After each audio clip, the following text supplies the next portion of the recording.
সুপ্রিয় দর্শক বন্ধুরা, আসসালামু আলাইকুম। দেশ অথবা দেশের বাইরে থেকে প্রিয় বন্ধুরা ঠিক এই মুহূর্তে যেখান থেকে বাস্তব জীবনের গল্প শোনার জন্য আমার সঙ্গে যুক্ত হয়েছেন আমি আপন।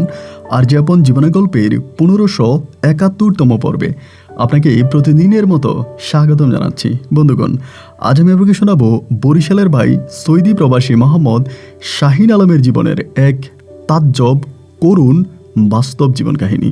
বন্ধুরা, আজকের গল্পের টাইটেল বাসর ঘরে নতুন বউকে তালাক দিয়ে দুধ দিয়ে গোসল করলেন এক প্রবাসী স্বামী। আমরা তো জানি দুনিয়াতে কোনো মানুষ যদি মারাত্মক কোনো অপরাধ করে, সে অপরাধ করার পরে সে দুধ দিয়ে গোসল করে নিজেকে পবিত্র করে, কিন্তু বিয়ের মতো এমন এক পবিত্র বন্ধনে আবদ্ধ হয়ে সেই নববধূকে বাসর ঘরে নিয়ে এমন কি ঘটল যে এক প্রবাসী তার বউকে বাসর ঘরে তালাক দিয়ে দুধ দিয়ে গোসল করে নিজেকে পবিত্র করে নিলেন। এটা শুধু একটা গল্পই নয়, আমার কাছে মনে হয় যে প্রত্যেকটা প্রবাসীর জন্য এই আজকের এই গল্পটা হবে এক শিক্ষার প্রতীক। তাই সবাইকে অনুরোধ করবো শুরু থেকে শেষ পর্যন্ত প্রবাসী ভাই মোহাম্মদ শাহিন আলমের জীবনের বাস্তব গল্পটা আপনার প্রত্যেকে আমার মুখে শুনবেন এবং গল্প শেষে ভাই শাহিন আলমকে ঠিক আপনার মতো করে একটা মন্তব্য কমেন্ট বক্সে লিখবেন। ধন্যবাদ সবাইকে। সুপ্রিয় দর্শক বন্ধুরা, আসসালামু আলাইকুম। আমার নাম মোহাম্মদ শাহিন আলম, আমার বাড়ি বরিশাল বিভাগে। বন্ধুরা, আমি আমার জীবনের গল্পটা শুরু করার শুরুতে আপনাদেরকে আমার পরিবারের সম্বন্ধে জানিয়ে রাখি। আমার পরিবারে আমি আছি, আমার মা আছে, রয়েছে আমার নানা নানি সহ আমার 3 জন মামা আর 1 জন খালামণি। যদিও মামা এবং খালা সবাই বিয়ে করে ফেলে। আমার জীবনটা 8-10টা স্বাভাবিক মানুষের জীবনের মতো নয়। আমার জন্মটাই ছিল যেন আজন্ম এক পাপ। আমি জন্ম হবার পর থেকে আজকের এই দিন পর্যন্ত আমার বাবাকে চোখে দেখিনি। আমি আদৌ আমার বাবার সঠিক কোনো ঠিকানা জানি না। আমার বাবা কোথায় থাকে, কি তার পরিচয়, তার কোনো কিছুই আমার জানা নাই। আপনি শুনলে সবচেয়ে বেশি অবাক হবেন যেটা, যে অনেকেই বলে আমি জারদ সন্তান, ইংরেজিতে যাকে বাস্টার্ড বলে। আমার কোনো পরিচয় নেই। আমার মা আমার বাবাকে বিয়ে করেছে, তার কোনো প্রমাণ নেই। আমি ছোটোবেলায় যখন ঘর থেকে বেরোতাম, কোনো মানুষ যদি আমাকে দেখতো তাহলে সঙ্গে সঙ্গে মুখ ফিরিয়ে নিত, অথবা কোনো মানুষ যখন কোনো কাজে বের হতো, কোনো শুভ কাজে, তখন আমাকে দেখলে তারা দুধ দিয়ে মুখ ধুয়ে নিত। তারা ভাবতো তারা অপবিত্র হয়ে গেছে। আমি ছিলাম এক কুলাঙ্গার সন্তান আমার নানার বাড়িতে। আমি জন্ম হবার পর থেকেই দেখতাম আমার মা মাঠে ঘাটে এখানে সেখানে দিনরাত পরিশ্রম করে খুব কষ্ট করে আমাদের পরিবারটা চালাচ্ছে। মানে আমার মুখে দুমুঠো ভাত তুলে দিত। সকালের সূর্যমামা উদয় হওয়ার সঙ্গে সঙ্গে আমার মা মাঠে পুরুষ মানুষের মতো কাজের সন্ধানে বেরিয়ে যেতেন। একজন পুরুষ সকাল থেকে রাত অবধি যে পরিমাণের কাজ করত, আমার মা ঠিক সম পরিমাণের কাজ করতেন, এবং সন্ধ্যার পরে বাসায় ফিরে রান্নাবান্না করে আমার মুখের দুমুঠো ভাত তুলে দিয়ে আমাকে বুকে জড়িয়ে ধরে একটা ভাঙা কুঁড়ে ঘরে ঘুমাতেন। আসলে মূল কাহিনী হচ্ছে, আমার নানার বাড়ির অবস্থা খারাপ ছিল না। আমার নানাও বেশ প্রভাবশালী লোক ছিলেন। তার অর্থ সম্পদ, টাকা পয়সা কোনো কিছুর অভাব ছিলেন না। আমার নানার অনেক বেশি জায়গা সম্পত্তি ছিল।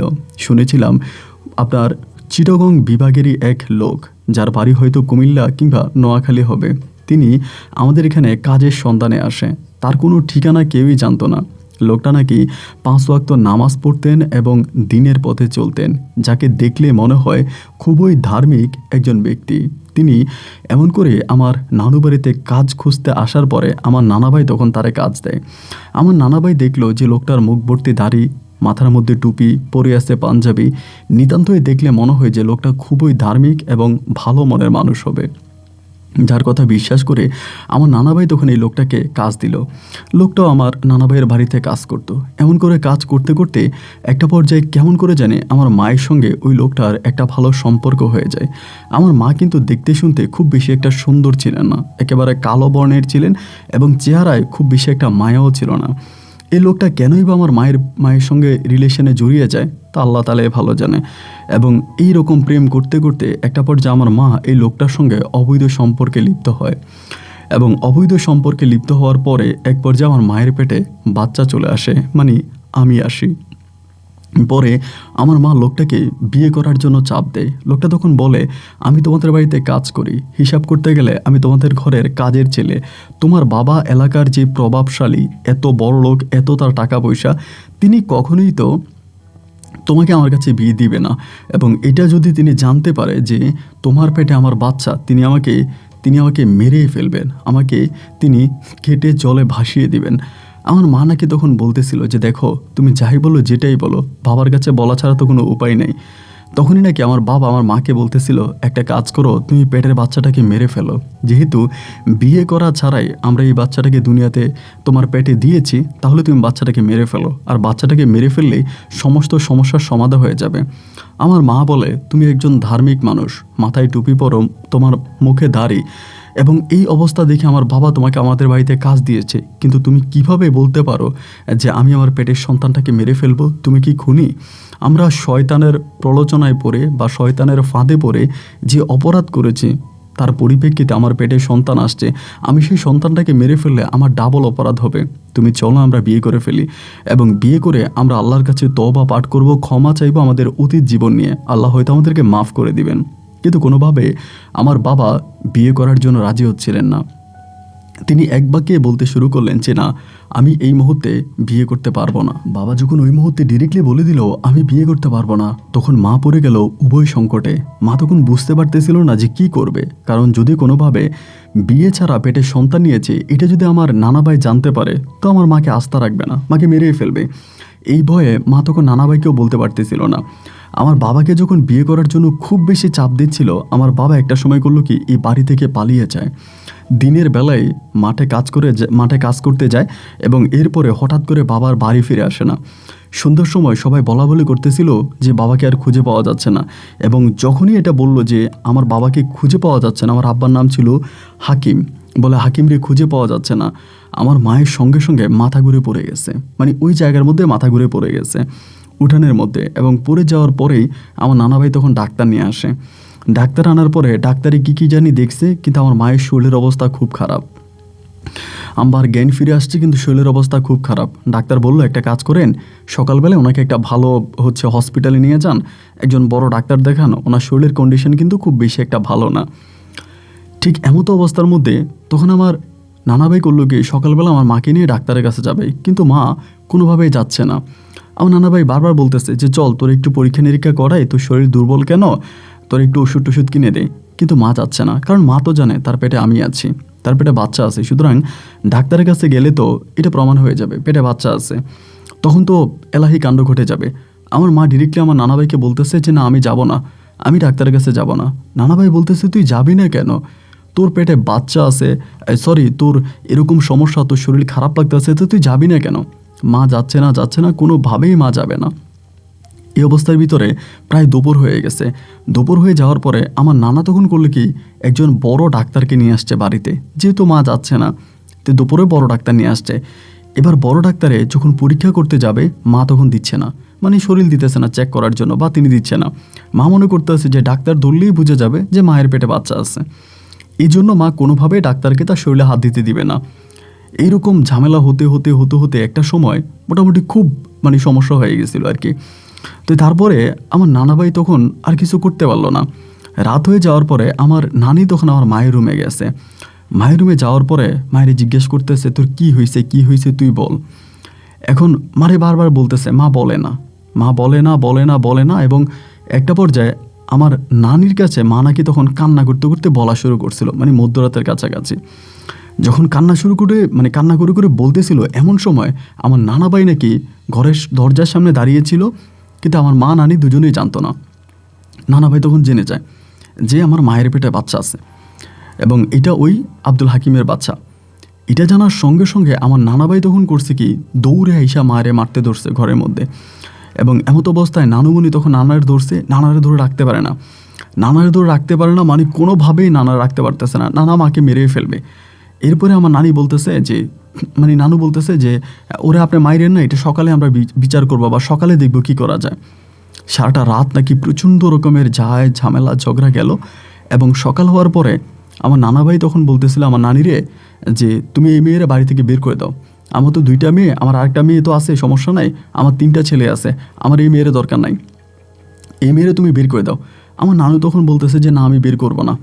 তো এরকম করার পরে নানাভাই তখন খুব কঠিন যখন ভাবে বলে, আমার নানু তখন বাধ্য হয়ে আমার মায়েরে বের করে দেয়। তো মায়ের যখন বের করে দেওয়ার পরে আমার নানাভাই, আমার নানু অনুরোধ করে যে ওরা অন্তত কয়টা দিন বাড়িতে রাখে, না বাড়িতে রাখতে দিবে না। শেষ পর্যন্ত আমার মাকে তখন বের করে দেওয়া হয়। বের করে দিলে পরে আমার মা তখন পাশের একটা বাড়ির মধ্যে গিয়ে আশ্রয় নেয়। তখন মোটামুটি পুরো বাড়িতেই প্রায় জানাজানি হয়ে যায় যে আমার মায়ের পেটে বাচ্চা আছে এবং আমার মা অবৈধ বাচ্চা পেটে নিয়েছে। এই জন্য আমার নানাভাই ডিরেক্টলি বলছে যে আমার মাকে তিনি ত্যায্য করছে, সবার সামনে বলছে মারে ত্যায্য করছে। এবং আমার যে মামা আছে, খালা আছে, আমার নানি আছে, সবাইরে বলছে যাতে কোনোভাবে আমার মায়ের সাথে কোনো সম্পর্ক না রাখে। যদি আমার মায়ের সাথে সম্পর্ক রাখে তাহলে খারাপ হয়ে যাবে। তা আমার মা যে ঘরে থাকতো, তো ওরাও খুব গরিব ছিল, যাদের ঘরে গিয়ে আশ্রয় নিছে তাদেরও পারিবারিক অবস্থা খুব গরিব ছিল, তারাও অনেক অসহায় ছিল। তো তারা আমার মায়ের ঠিকমতো ভরণ পোষণ দিতে বা খাওয়াইতে পারতেছিল না। তো এমন করতে করতে আমার নানু করতো কি, তখন যেহেতু আমার মায়ের পেটে বাচ্চা আছে, বুঝতেই পারেন, এবং পেটে বাচ্চা থাকলে নারীরা কতটা দুর্বল থাকে, তাদের তো একটু ভালো মন্দ খাওয়া লাগে। তো আমার মা যে পরিবারে থাকে তা তো খাবার দিতে পারে না। তাই নানি তখন রাতের বেলায় চুরি করে করে মায়ের খাবার দিতে যাইতো, আপনার পাতিলে করে এইভাবে সেভাবে রাতের বেলায় খাবার দিতে যাইতো। এবং এভাবে 1 দিন 2 দিন 3 দিন করে খাবার দিতে দিতে একটা পর্যায়ে আমার নানাভাই তখন টের পেয়ে গেছে। তো নানাভাই যখন টের পাওয়ার পরে আমার নানাভাই তখন মায়ের জিজ্ঞেস করছে তুমি কি আমার নানাভাই তখন নানুরই জিজ্ঞেস করছে যে তুমি কি আমার মায়ের কথা বলছে, ওরা খাবার দিয়ে আসছো? তো আমার মা বলে দেই নেই। নানাভাই 3বার বলছে যে দিছো কিনা, উনি বলে দেই নেই। পরে আমার নানাভাই তখন করছে কি, আমার মায়ের কাছে আসছে। উনি কিন্তু আমার মায়ের কাছে কখনোই আসে না। এই ঘটনার পরে মেয়ে হিসেবে তো অস্বীকার করছে, উনি মায়ের চেহারা দেখবে না। তো উনি বেড়ার এক পাশে দাঁড়াই ছিল, আমার মার এক পাশে দাঁড়াই ছিল। তখন আমার নানাভাই আমার মায়ের জিজ্ঞেস করতেছে তুই যা অন্যায় করছিস, যা অপরাধ করছিস, তোর তো অপরাধের কোনো শেষ নাই। আমি তারপরও তোর একটা সুযোগ দিলাম, একটা সত্য কথা বল, তোর মা কি তোরে খাবার দিয়ে গেছিল আজকে? এটা বলার পরে আমার মা তখন সরল বাক্যে আমার নানার কাছে স্বীকার করে যে হ্যাঁ, মা আমারে খাবার দিয়ে গেছে।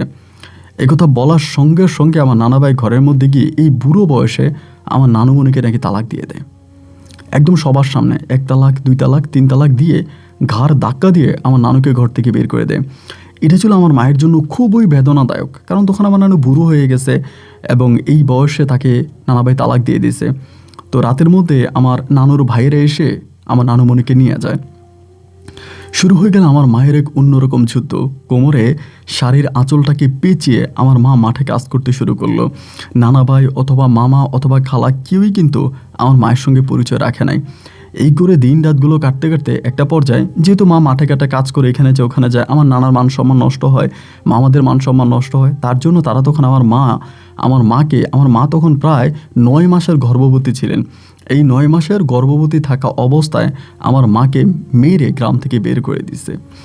এবং গ্রাম থেকে বের করে দেওয়ার পরে আমার মা পাশের গ্রামে আশ্রয় নিছে। পাশের গ্রামে আশ্রয় নেওয়ার পরে আমি তখন দুনিয়াতে আসি, আমার নানু বাড়ির পাশের একটা গ্রামে আশ্রয় নিছে। তা আমি তখন দুনিয়াতে আসি। তো দুনিয়াতে আসার পরে মা তখন সেই গ্রামে একটা ছোট্ট কুঁড়ে ঘর বানাইছে, একজনে একটু জায়গা দিছে, ওইখানে আমার মা ঘর বানাইছে এবং ঘর বানিয়ে এক মানবতার জীবন শুরু করে আমাকে নিয়ে। এই শুরু হলো বাস্তবতার সঙ্গে মায়ের এক যুদ্ধ। এই যুদ্ধ করতে করতে করতে করতে একটা পর্যায়ে আমি আস্তে আস্তে করে বড় হচ্ছিলাম। ভাই বিশ্বাস করবেন না, ছোটোবেলা থেকে আমার কোনো স্কুলে ভর্তি করায় নাই, আমার কোনো স্কুলে ভর্তি নেয় নাই, কারণ আমি জারদ সন্তান, আমি চিলমারা জারদ সন্তান, যার কারণে কোনো স্কুলে আমাকে ভর্তি নেয় নাই। এবং আমি কোনো কোথাও ভর্তি হইতে পারিনি, পড়াশোনা করতে পারতেছি না। আপনি বুঝতে পারেন যে আমাকে কোনো স্কুলে নিচ্ছে না, এবং যে কেউ আমাকে দেখলে মুখ ফিরিয়ে নিত, আমাকে দেখলে মনে হয় যেন আমার মুখে থুতু মেরে দিবে, এমন একটা অবস্থা।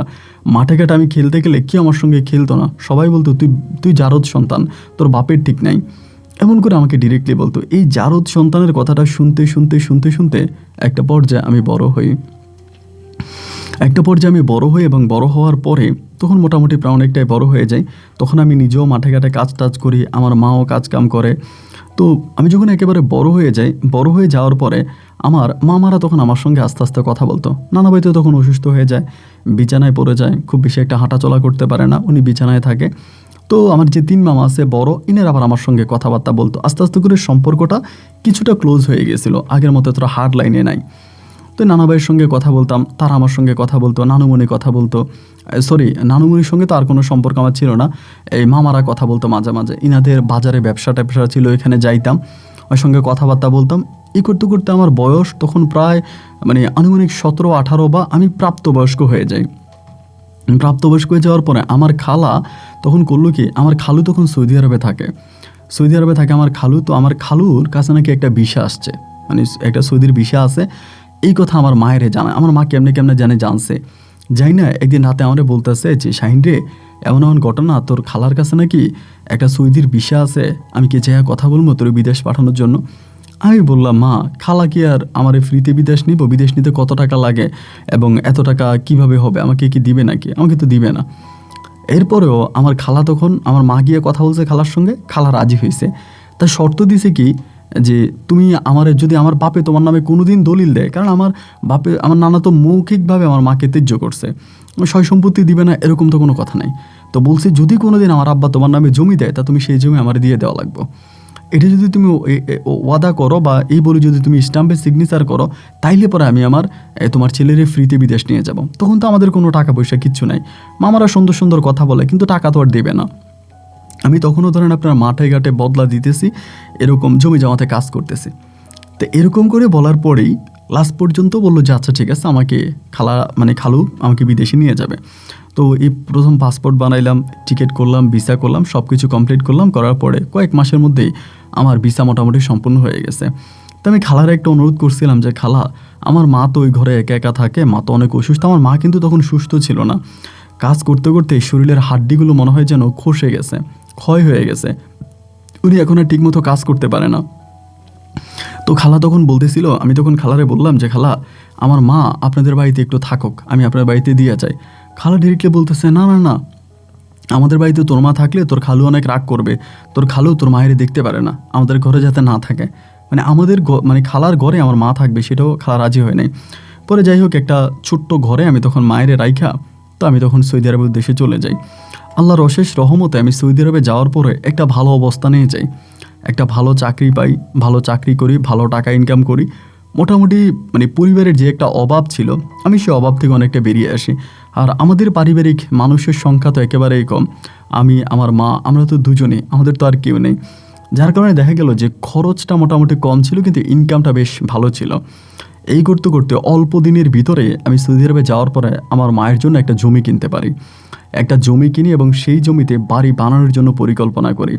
এবং বিদেশ চলে যাওয়ার পরে মামারা যেন আমার সঙ্গে দুধে ভাতে হয়ে গেছে। ওই সময় নানাভাই মারা গেছে, আমি বিদেশ যাওয়ার পরে নানাভাই মারা গেছে। তো নানাভাই মারা যাওয়ার পরে আমার মা কিন্তু আমার নানার সম্পদের জন্য কোনো দিনও যায় নাই, আজও যায় নাই। এবং আমার খালু যে আমার বিদেশে নিছে, যে টাকা খালুর খরচ হয়েছে আমি তার ডবল টাকা খালুরে দিয়ে দিছি। কিন্তু এরপর আমার মায়ের ওই ব্লাঙ্ক স্ট্যাম্পটা, খালি কাগজে যে আমার মা সিগনেচার করছে, এটা কিন্তু আমার খালা আদৌ আমার মাকে দেয় নাই। আর আমার মা সেই সম্পত্তির ভাগ কখনো নিবেও না। তো এরপরে মামারা কথাবার্তা বলতো, তারাদেরকে আমি টাকা টুকা দিয়েছি, তারাই তখন আমার জমি জামাগুলো ঠিক করলো, আমার নামে জমি কিনছে এবং সেখানে আমার মায়ের সহ থাকার জন্য একটা ঘর আমরা বানাইছি। আমি তখন আল্লাহর কাছে শুকরিয়া যে আলহামদুলিল্লাহ আমি নিজে একটু জমি কিনে আমার মাকে আমি রাখতে পারছি। কারণ আমি কখনো কল্পনাও করিনি যে আমার মায়ের পায়ের নিচে একটুকু মাটি থাকবে, যেটা আমার মায়ের নিজের, যেটা আমার বাবা দিতে পারে নাই। তাই আমি ওইটা আমার মাকে দিছিলাম। এইটুকু আমি আমার বাবার পরিচয়টাই জানি, আমার বাবার নাম আব্দুল হাকিম, এর বাইরে আমি আর কোনো কিছুই জানি না। যাই হোক, এরপর আমি বিদেশে টাকা পয়সা কামাইতেছি, মায়েরে পাঠাইতেছি, বাড়ি বাউন্ডারি করলাম, মা চলতেছে ফিরতেছে খাইতেছে, আলহামদুলিল্লাহ সব কিছু ঠিকঠাক। এর কিছুদিন পরেই হঠাৎ করে আমার মায়ের অনেক ধরনের সমস্যা, মা যেহেতু আপনার মাঠে ঘাটে কাজ করতে করতে অনেক দুর্বল হয়ে গেছে, অনেক রোগ, আজকে এই ডাক্তার কালকে ওই ডাক্তার, এখানে সেখানে বিভিন্ন জায়গায় মারে নেওয়া লাগতেছে। এরকম করে করে মায়ের অবস্থা তখন খুব খারাপ হইলো। তখন বরিশাল সদরে আমার মায়ের ভর্তি করি। তো বরিশাল সদরে ভর্তি করার পরে আমার মাকেই ওইখানে দেখাশোনা করার মতো তো কেউই নেই, খালা ওভাবে যায় না, মামিরা তো যায় না, খালা মাঝে মাঝে যাইতো আসতো।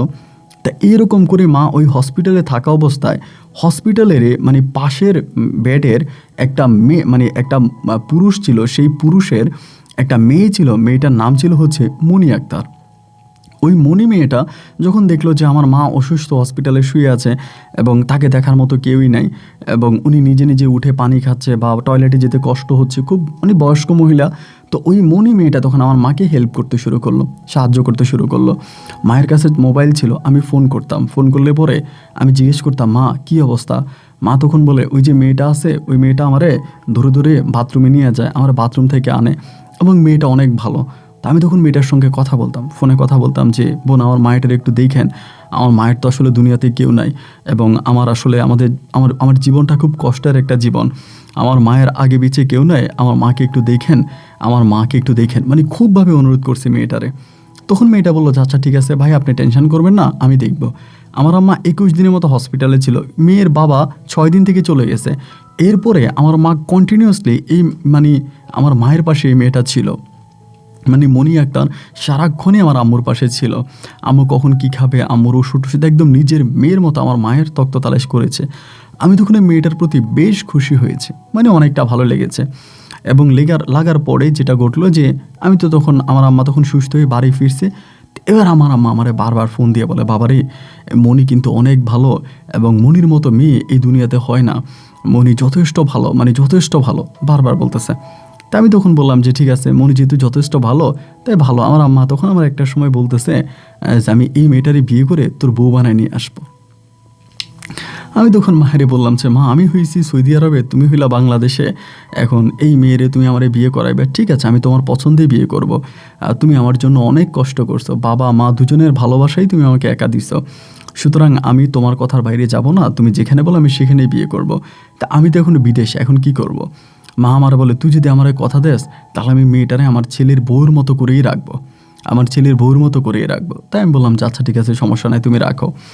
এবার আমি মনিরেও ফোন দিতাম, কথা বলতাম, তুমি কি করো, ভালো আছো কিনা, শরীর ঠিক আছে কিনা, সবসময় ওরে ফোন দিতাম, এবং ও আমার সাথে কথা বলতো। তা আমার মা যে ওকে পছন্দ করছে আমার জন্য, বা আমি ওকে বিয়ে করব, এটা কিন্তু আবার মনি নিজেও জানতো, এবং জানার কারণে সে আমার সঙ্গে খুবই মধুর একটা সম্পর্ক তৈরি করে, খুব ভালো একটা সম্পর্ক। দুজনে কথাবার্তা বলি, দুজনের মাঝে অনেক মহাব্বত, অনেক ভালোবাসা, অনেক প্রেম, এইরকম করে সময়গুলো কাটতে কাটতে প্রায় 2 বছরের মতো কেটে গেছে। 2 বছর পরে মানে খুবই মধুর সম্পর্ক, এবং 2 বছর পরে আমি দেশে আসবো, তারে বিয়ে করব, এইরকম কথাবার্তা। তার বাড়িটা ছিল কি আমাদের বাড়ি থেকে বেশ দূরে, মানে অনেক দূরের, আমাদের যে উপজেলা ওই উপজেলার মধ্যেই কিন্তু অনেক দূরে, ওইদিকে আসলে আমাদের খুব একটা যাতায়াত নাই, ওই সাইডগুলোতে ওর বাড়ি। তবে আমি মারে অনেকবার বলছিলাম যে তুমি ওর পারিবারিক খবর নিয়েছো কিনা। মা আমাকে সবসময় একটা কথাই বলতো যে মানুষের মুখ দেখলে তার ভিতর চেনা যায়, আর আমি যতটুকু মনিকে দেখেছি ওর মতো মেয়ে আমাদের এই 12 তল্লাতে নাই। ও এতটাই নম্র, ভদ্র, এবং সর্বদিক থেকে খুবই ভালো, সুতরাং এ নিয়ে আর তোর কোনো টেনশন করা লাগবে না। আমিও মায়ের কথা মতো চোখ বন্ধ করে বিশ্বাস করে নিলাম। এভাবে দিন রাতগুলো পার হতে হতে 2 বছর অতিবাহিত হয়ে যাওয়ার পরে একটা সময় মুনি আমারে বলতেছে, আমি কিন্তু এমনি তারে হাত খরচের টাকা মাঝে মাঝে দিতাম, এমনি সেমনি কিছু টাকা পাঠাইতাম, ও চলতো। এর ভিতরে একজন আমাকে বলতেছে যে আমার একটা, মানে ওর একটা চাচাতো ভাই আছে, বলে আমার একটা চাচাতো ভাই আছে, আমাদের পরিবারটাকে দেখাশোনা করে। ওর কিন্তু আবার মনির কিন্তু আমার মতোই, মানে ও আমার মতোই কপাল পরা, ওরও কিন্তু কোনো ভাই বোন নাই, কোনো ভাই বোন নাই। তা বলতেছে যে আমার একটা চাচাতো ভাই আছে, নাম হচ্ছে মিজান ভাই, তো মিজান ভাই আমাদের গোটা পরিবারটা দেখাশোনা করে, আমার আব্বাকে, আমার মাকে। না আমার তো ভাই নাই, আমার আব্বার জমি জমা, উনি চাষাবাদ করে, উনি সব কিছু করে। তো আমি আপনার কথা একদিন ওনার কাছে বলছিলাম, বলার পরে উনি একটা আবদার করছে, এখন আপনি কি ওনার আবদারটা রাখবেন? আমি তখন বললাম যে কি আবদার করছে? বলে করছে, এখন যদি আপনি রাখেন তাহলে আমি বলতে পারি। তখন আমি বললাম আচ্ছা ঠিক আছে, সমস্যা নাই, কী আবদার রাখছে বা কী আবদার বলো, আমি দেখি আমি রাখতে পারি কিনা। তারপর আমরা বলতেছে যে উনি আবদার করছে যে আপনি ওনারে বিদেশে নিয়ে যান। আমি তখন বললাম যে আমি তো বিদেশে আছি, তো বিদেশে নিয়ে আসবো, এটা আবার আবদার করার কি আছে? তখন বলে যে আবদারটা আমি কেন করছি এইটা আসলে মানে আপনারা বললে আপনি কিভাবে রাখবেন তা আমি জানি না, তো আমি আসলে বলতে একটু লজ্জাও পাচ্ছি। আমি বললাম না না, লজ্জার কিছু নাই, তুমি আমাকে নির্দ্বিধায় বলতে পারো যে আবদারটা কেন বা এর বিষয়টা কি। পরে বলতেছে আবদারটা হচ্ছে এইটা যে আপনি যে ওনাকে বিদেশে নেবেন, কিন্তু উনি আপনাকে এখন কোনো টাকা দিতে পারবে না, ওনার পক্ষে আপনাকে এখন টাকা টুকা দেওয়া সম্ভব না, এবং উনি বিদেশে গেলে পরে ওখানে কাজ কাম করবে এবং কাজ টাজ করে আপনার ঋণ পরিশোধ করবে, এর আগে উনি আপনাকে কোনো টাকা টুকা দিতে পারবে না। তখন আমার মাথায় হঠাৎ করে একটা জিনিস চলে আসলে, হাই রে আমার খালু তো আমাকে টাকা ছাড়াই আনছিল, খালু তো আমাকে টাকা ছাড়া বিদেশে আনছে এবং আমি তো পুরো খালু ঋণ পরিশোধ করছি এবং যে টাকা খালু খরচ করছে তার ডাবল টাকা খালুরে দিছি। তো যদি মনি তো একটা ভালো মেয়ে এবং আমি ওকে বিয়ে করব, ভবিষ্যতে ওকে আমি বিয়ে করার পরিকল্পনা আছে, ওর বড় ভাই ওর চাচাতো ভাই যদি একটা বিপদে পড়ে বা উনি যদি এখানে আসে তাহলে এসে আমাকে মাসে মাসে টাকা দিবে, চাকরি করে টাকা দিবে, তাতে তো কোনো সমস্যা নাই, এটাতে তো তেমন কোনো সমস্যা হবে না, তাইলে আমাকে ঠিক আছে নিয়ে আসবো। তখন আমি মনিকে বললাম যে তুমি টেনশন করো না, আমি ঠিক আছে ওনাকে আমি নিয়ে আসবো, তাই তুমি পাসপোর্ট করতে বলো। আপন ভাই আমি পাসপোর্ট করার টাকাটা পর্যন্ত সৌদি আরব থেকে পাঠাই যে ওকে ওনাকে পাসপোর্ট করাও, এরপরে আমি দেখি কিভাবে আনতে পারি। পরে পাসপোর্ট করাইলাম, পাসপোর্ট করানোর পরে পাসপোর্টের কপি আমাকে পাঠাইলো এবং এরপর আমি তখন ভিসার জন্য প্রসেস করতেছি। তো মারেও কিন্তু আমি বিষয়টা বলছি, আমার জীবনে আমি যাই করি যেটাই করি সব কিছু কিন্তু আম্মাকে জানাই, মাকে বলেই আমি করি। তো মায়ের আমি বললাম যে মা এমন এমন ঘটনা, তুমি কি বলো? মা আমারে বলতেছে তা খারাপ হবে না তো, ভালোই হবে, তাই তুই নিয়ে যাস না, নিয়ে গেলে খারাপ কি? তা মায়ের অনুমতিক্রমে কিন্তু কাজগুলো করতেছি। এইভাবে বেশ কয়েকদিন কেটে যাওয়ার পরে একটা পর্যায়ে আলহামদুলিল্লাহ তার ভিসা প্রসেস হলো, আমি তার জন্য ভিসা পাঠাইছি এবং ভিসা পাঠানোর পরে আমি একটা ভালো জায়গা ওর জন্য চাকরি ঠিক করছি, খুবই ভালো জায়গা, এবং পরিচিত লোক না থাকলে এই সমস্ত জায়গায় সহজে চাকরি পাওয়া যায় না। এক পর্যায়ে উনি তখন আসছে বাংলাদেশ, আপনার সৌদি আরবে আসছে, এবং ভাই এয়ারপোর্টে যখন আমি তারা রিসিভ করতে গেছিলাম তার পোশাক আশাক দেখে আমি বেশ অবাক হয়ে গেলাম। মানে তার পোশাক আশাক, তার কথাবার্তার ধরন, মানে এক অন্যরকম অবস্থা। মানে সে যে আপনার একটা গরিব মানুষ বা এরকম একটা মানে নিম্নবিত্ত পরিবারের মানুষ, আমাকে বিদেশে আসছে, সে টাকা দিতে পারে নাই, মানে এরকম কোনো কিছু আমি তার মাঝে দেখি নাই। সে যে প্যান্ট পরে আসছে, যে শার্ট পরে আসছে, চোখে যে চশমা লাগাইছে, মানে তার পোশাক আশাক চলাফেরা দেখে মনে হয় সে যেন কোটিপতি, তার মাঝে অভাবের কোনো বালাই নাই। তারপরও আমি কোনো কিছু বললাম না, আনার পরে কাজে দিয়ে দিয়েছি। মনিরে বললাম যে মনি, তুমি আমারে বললা যে তোমার চাচাতো ভাই একেবারেই গরিব, তার কিচ্ছু নাই, অথচ সেই সৌদি আরবে যে পোশাক আশাক পরে আসছে, এবং এটা তো দেখে আমার কাছে তোমার কথা সত্যি মনে হচ্ছে না। মনি তখন আমারে বলে, গরিবের ফুটানি আছে বুঝেন না, পেটে ভাত নাই কিন্তু ভালো পোশাক পরবে। ওই গরিব দুমুঠো ভাত খাইতে পারে না, কিন্তু দেখেন কেমন পোশাক আশাক পরছে। আমিও যাওয়ার সময় বলছিলাম যে তুই এত দামি পোশাক আশাক পরার দরকার কি? তাই আমি বললাম যে না, আসলে কিছু মানুষ এরকম আছে, পেটে ভাত না থাকলেও উপরে ফিটফাট থাকবে, ভিতরে চদরকাট হলেও কোনো সমস্যা নেই। তো উনি হয়তো ওইরকম ক্যাটাগরিরই কোনো মানুষ। মনি বলে হ্যাঁ এরকমই হতে পারে। আচ্ছা ঠিক আছে, এখন কি অবস্থা ওনারা কীভাবে কী করবেন? আমি বললাম আমি তো নিয়ে আসছি, এখন তো কোনো সমস্যা নাই। আচ্ছা ঠিক আছে, এখন আমি চেষ্টা চালাইতেছি, আমি আমার মতো করে, এখন ওরা কাজটা যদি সে কাজ টাজ করুক, দেখা যায় কী হয়। তো কাজে ঢুকিয়ে দিলাম, ওই কাজ করে বেতন পাইছে, প্রথম মাসের বেতন পাইছে। পাওয়ার পরে আমি প্রথম মাসের বেতন ওর কাছে চাইলাম না, যেহেতু প্রথম মাসে একটা মানুষ বেতন পাইছে, এটা তার জন্য একটা আশীর্বাদ স্বরূপ, যা আমার দেয় নাই। এইভাবে পরের মাসের বেতন পাইছি, পরের মাসের 3 মাসের বেতন পাইছি। 3 মাসের বেতন পাওয়ার পরে ওই আমার কোনো টাকা ঢোকা দেয় না, এবং লজ্জায় কিন্তু আমি ওর কাছে চাইও না, যেহেতু মনিকে বিয়ে করবো, মনি শ্বশুরবাড়ি, আমার শ্বশুরবাড়ির লোক, আমি বলি না। 3 মাস পরে আমি একদিন মনিরে বললাম যে মনি এমন এমন ঘটনা, তা 3 মাস তো পেরিয়ে গেল, উনি তো আমার কোনো টাকা ঢুকে দিচ্ছে না, বেতনও 3 মাসের পাইছে, প্রতি মাসে বেতন পায়। মনি আমারে বলে দেখেন ওনার বাংলাদেশে কিছু ঋণ আছে, এই ঋণগুলো পরিশোধ করলে পরে আপনার টাকা দিয়ে দিবে। তাই আমি বললাম যে তার তো বাংলাদেশে ঋণ থাকার কথা না, আমি তো তার কাছ থেকে 1 টাকাও নিই নি, এবং সে যে টিকিট কাটছে ওই টাকাটাও আমি পাঠাইছি, পাসপোর্টটাও আমি নিজের টাকা দিয়ে করে দিছি, এখানে তার ঋণ থাকার তো কোনো কথা নাই, তুমি এটা কি বলতেছো? মনি তখন আমার বলতেছে যে হ্যাঁ হ্যাঁ উনি একটু ঋণগ্রস্ত আছে, আচ্ছা এটা আপনি টেনশন করবেন না, উনি দিয়ে দিবে আপনার টাকা মাইরা খাবে না, দিয়ে দিবে। তো ঠিক আছে ভাই, আমার টাকা মাইরা খাবে না, দিয়ে দিবে। এইভাবে প্রায় 7-8 মাসের মতো কেটে গেছে, ওই আমার টাকা দেওয়ার কোনো বালাই নেই। যখনই টাকার জন্য যায়, ভাই আমার এই সমস্যা, ভাই আমার ওই সমস্যা, আমার পারিবারিক এই সমস্যা, আমার ঘরে খাবার নাই, আমার এই নাই, আমার সেই নেই, মানে ধরেন একটার পর একটা বড় বড় সমস্যাও দেখাইতে আছে। তা আমি আসলে বুঝেই গেলাম যে ও আসলে আমাকে সহজে টাকা দিবে না। বা আমার আশেপাশের যারা আছে অনেকেই বলে যে আমার তো টাকা পয়সা, বলে যে শাহিন ভাই তোর তো টাকা পয়সার অভাব নেই, আলহামদুলিল্লাহ তোর ভালো টাকাই আছে, শ্বশুরবাড়ির লোক টাকা না দিলেই সমস্যা কি, এটাতে কি তেমন কি হবে, কিছুই হবে না, মানে ওরকম করে বন্ধুবান্ধবরা বলে। তাই ঠিক আছে ওকে, আমি আর কোনো কিছু বললাম না। এইভাবে প্রায় বৎসর খানিকের মতো কেটে গেছে। কেটে যাওয়ার পরে আমি ঠিক আছে, উনি যেহেতু টাকা দেন আমি দেশে যাব, এবং দেশে যাব মনিরে বিয়ে করব। আর একটা পরিকল্পনা কি, মনিরে আমি বিয়ে করি নাই, বিয়ে ছাড়াই মনি আমার বাড়িতে আসতেছে থাকতেছে, এইটা গ্রামের মানুষও ওভাবে ভালোভাবে দেখে না, তারাও খারাপ মনে করে। তো এই জন্য আমি চিন্তা করলাম যে আমি বাড়ি যাই, তারে বিয়ে করব। তো এরকম চিন্তা ভাবনা করে বাড়ি যাওয়ার সিদ্ধান্ত নিলাম। ও আমারে মানা করে, আপনি আরও কয়দিন পরে আসেন, আরও কয়দিন পরে আসেন। তা আমি যে কোম্পানিতে কাজ করি সেখানে তো ছুটির একটা লিমিট আছে যে আপনি এত মাস থেকে এত মাসের মধ্যে ছুটিতে থাকতে পারবেন, এরপরে থাকতে পারবেন না, কোম্পানির তো কাজের চাপ আছে। ওরে বললাম, দেখো কোম্পানির কাজের চাপ আছে, আমি যদি এখন না যাই আমি পরে কিন্তু সহজে ছুটি পাবো না, আমার যাওয়াই লাগবে। তো এবার আমি ছুটিতে দেশে গেছি। ছুটিতে দেশে যাওয়ার পরে ওই তখন করতেছি কি, মানে এই সেই মানে মানে আমাদের ঘরে আসতেছে, রান্নাবান্না করতেছে, মায়েরে খাওয়াইতেছে, মানে সবই ঠিক আছে, কিন্তু এখন বিয়ে করতে চায় না। তো বিয়ে করতে কেন চায় না ওইটা আমি বুঝতেছি না। আমি তার বাড়িতেও গেছি, তার আব্বার সাথে তার আম্মার সাথে কথা বলছে, একদিন সন্ধ্যার সময় গেছি, ঘন্টাখানিকের মতো ছিলাম, আবার চলে আসছে, মানে রিজার্ভ গাড়ি দিয়ে গেছি, আবার রিজার্ভ গাড়ি দিয়ে চলে আসছি। তখন আমি তারে বললাম যে তাহলে সমস্যাটা কোথায়, আমাদের তো সব কিছুই ঠিক আছে, আমাদের তো কোনো প্রবলেম নাই, তাইলে তুমি কেন বিয়েটা এখন কেন করতে চাও না?